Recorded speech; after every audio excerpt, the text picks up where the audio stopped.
శివపురాణం. సృష్టికి పూర్వం ప్రపంచం జలమయమై పదార్థశూన్యమై అంధకారంలో ఉండగా జలం నుంచి ఒక మహా తేజస్సు పుట్టింది.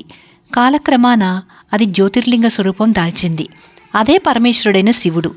ఆ జ్యోతిర్లింగం యొక్క అర్ధభాగం నుండి మహాశక్తి పుట్టింది. ఆ మహాశక్తినే ప్రకృతి అని మహామాయ అని పిలుస్తారు.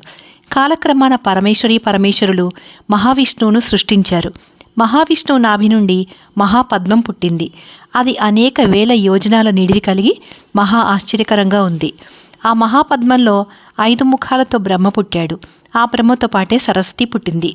ప్రపంచమంతా జలమయంగా ఉండడం గమనించి బ్రహ్మ తనకు జన్మస్థానమైన మహాపద్మం అంతు తెలుసుకోవాలని ఊర్ధ్వ అధోలోకాల మధ్య అనేక ప్రయాణాలు చేసి తిరిగి పద్మగర్భం చేరుకున్నాడు.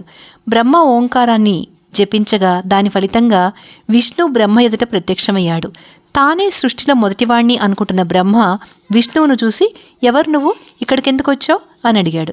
సృష్టి చేయడానికి నేను నా నాభికమల నుండి పుట్టించాను, నేను విష్ణువును అన్నాడు విష్ణువు. బ్రహ్మ అహంకరించి, నీ ప్రగల్భాలు కట్టిపెట్టు, లేదా నాతో యుద్ధానికి రా, నేను స్వయంభూను, జగత్కర్తను అన్నాడు. అప్పుడు విష్ణువు ధ్యానించగా పరమేశ్వరుడు జ్వాలాలింగ రూపంలో బ్రహ్మ విష్ణువుల మధ్య ప్రత్యక్షమయ్యాడు. తర్వాత ఏం జరిగిందో నెక్స్ట్ వీడియోలో చూద్దాం. ఓం నమః శివాయ.